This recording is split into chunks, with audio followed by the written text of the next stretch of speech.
कर्मचारी पेंशन के विरोध में एक पिटीशन सुप्रीम कोर्ट में फिर दायर। प्रधानमंत्री, मुख्यमंत्री, सांसद, विधायक, पार्षद, सरपंच सभी के पेंशन हो बंद। अब विधायकों, सांसदों की खैर नहीं। सुप्रीम कोर्ट में एक जनहित याचिका दायर हुई है। इसे आपके आकलन के लिए भेज रहे हैं। प्रिय सम्मानित भारत के नागरिकों, आपसे इस संदेश को सुनने का अनुरोध किया जाता है और अगर सहमत है तो कृपया अपने संपर्क के सभी लोगों को भेजें और बदले में उनमें से प्रत्येक को भी आगे भेजने के लिए कहे। 3 दिनों में पूरे भारत में यह संदेश होना चाहिए। भारत में हर नागरिक को आवाज उठानी चाहिए।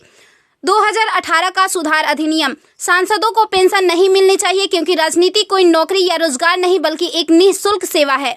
राजनीति लोक प्रतिनिधित्व अधिनियम के तहत एक चुनाव है। इसकी पुनर्निर्माण कर कोई सेवानिवृत्ति नहीं है, लेकिन उन्हें फिर से उसी स्थिति में फिर से चुना जा सकता है। वर्तमान में उन्हें पेंशन मिलती है सेवा के 5 साल होने पर। इसमें एक और बड़ी गड़बड़ी यह है कि अगर कोई व्यक्ति पहले पार्षद रहा हो, फिर विधायक बन जाए और फिर सांसद बन जाए तो उसे एक नहीं बल्कि 3-3 पेंशनें मिलती है। यह देश के नागरिकों के साथ बहुत बड़ा विश्वासघात है जो तुरंत बंद होना चाहिए।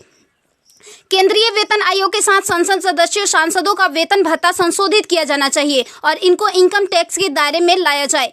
वर्तमान में वे स्वयं के लिए मतदान करके मनमाने ढंग से अपने वेतन व भत्ते बढ़ा देते हैं और फिर उस समय सभी दलों के सुर एक हो जाते हैं। इसके उल्टा जो व्यक्ति अपने जीवन काल में 30 या 40 वर्षों तक शासकीय सेवा कर सेवानिवृत्त होता है, उसकी पेंशन बंद कर दिया जाता है। सांसदों को अपनी वर्तमान स्वास्थ्य देखभाल प्रणाली त्यागनी चाहिए और भारतीय जन स्वास्थ्य के समान स्वास्थ्य देखभाल प्रणाली में भाग लेना चाहिए।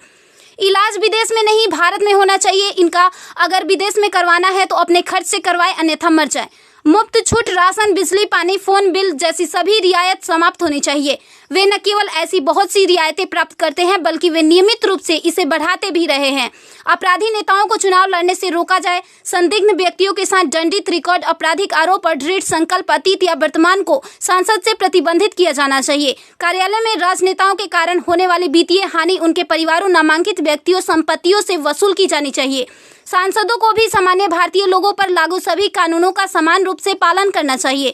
नागरिकों द्वारा एलपीजी गैस सब्सिडी का कोई समर्पण नहीं जब तक सांसदों और विधायकों को उपलब्ध सब्सिडी, संसद कैंटीन में सब्सिडी वाले भोजन सहित अन्य रियायतें वापस नहीं ले ली जाती। संसद में सेवा करना एक सम्मान है, लूटपाट के लिए एक आकर्षक कैरियर नहीं। फ्री रेल और हवाई जहाज की यात्रा सुविधा बंद हो। आम आदमी क्यों उठाए इनकी मौज मस्ती का खर्च? यदि प्रत्येक व्यक्ति कम से कम 20 लोगों से संपर्क करता है तो पूरे भारत में अधिकांश लोगों तक यह संदेश प्राप्त करने में केवल 3 दिन लगेंगे। क्या आपको नहीं लगता कि यह मुद्दा उठाने का सही समय है? यदि आप उपयुक्त से सहमत है तो इसे फॉरवर्ड करें, यदि नहीं तो बस हटाएं। आप मेरे 20+ में से एक है। कृपया इसे जारी रखें। धन्यवाद। जय हिंद। वंदे मातरम।